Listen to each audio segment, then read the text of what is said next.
సునాదస్వరము December 21. దయాప్రాప్తురాల నీకు శుభము, ప్రభువు నీకు తోడై ఉన్నాడని చెప్పెను. లూకాసు వార్త 1వ అధ్యాయము 28వ వచనం. దూత మరియ యొద్దకు వచ్చి, దయాప్రాప్తురాల నీకు శుభము, ప్రభువు నీకు తోడై ఉన్నాడని చెప్పెను.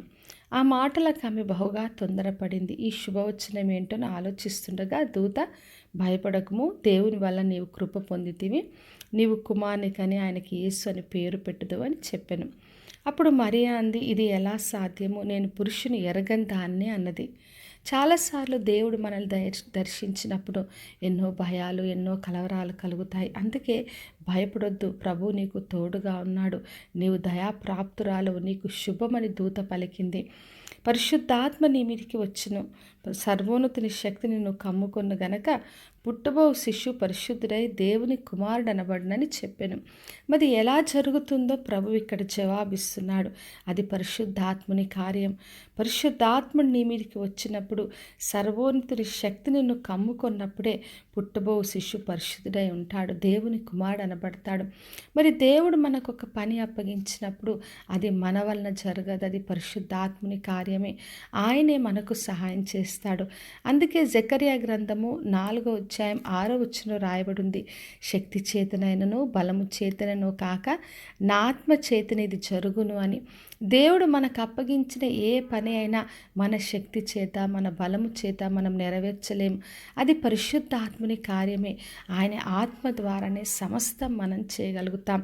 అందుకే దేవుడు ప్రతి ఒక్కరికి ఒక పని అప్పగించినప్పుడు తను తోడుగా ఉండి తన పరిశుద్ధాత్మతో నింపి సమస్తాన్ని నెరవేరుస్తాడు. అప్పుడు మరియా అంది, మరి ప్రభు దాసురాలను నీ మాట చొప్పున జరుగునుగాక అని సమర్పించుకుంది. దేవుడు మనకు ఒక పని అప్పగించినప్పుడు ఎన్నో సందేహాలు, భయం ఉన్నప్పటికీ మనము కూడా దేవుని దగ్గర అన్నీ కూడా సమర్పించుకోవాలి. ఆయన చిత్తంనకు లోబడినప్పుడు ఆయన కొరకు మహిమకరంగా జీవించగలం. కాబట్టి నా ప్రియ సహోదరి సహోదరా, మరి దేవుని ఆత్మకార్యం మన జీవితంలో చేస్తాడు. ఆయన ఏ పని అప్పగించినా అది ఆయన తోడుగా ఉండి ఆయన కృప ద్వారా సమస్తాన్ని నెరవేరుస్తాడు. మన శక్తి చేత, మన బలం చేత కాక తన ఆత్మకార్యం జరిగిస్తాడు. కాబట్టి విశ్వాసంతో ఆయన బిడ్డలుగా సమర్పించుకుని ఆయన కొరకు మహిమకరంగా జీవిద్దాం. ప్రార్థన చేసుకుందాం. పరలోకమందున్న మా తండ్రి, మా దేవ, ఈరోజు ఇచ్చిన వాగ్దానం కొరకే వందనాలు. ప్రతి ఒక్కరిని దీవించి ఆశీర్వదించండి తండ్రి. ప్రతి ఒక్కరికి తోడుగా ఉండి ప్రభువా మీ కృపతో నింపి అందరూ కూడా మీ పని కొనసాగించగలుగుటకు మీ శక్తిని దయచేయమని యేసు నామములో అడిగి వేడుకొంచున్నాను తండ్రి, ఆమెన్. ఈ శుభవచనము వినుచున్న ప్రతి ఒక్కరి జీవితంలో నెరవేర్చబడునుగాక.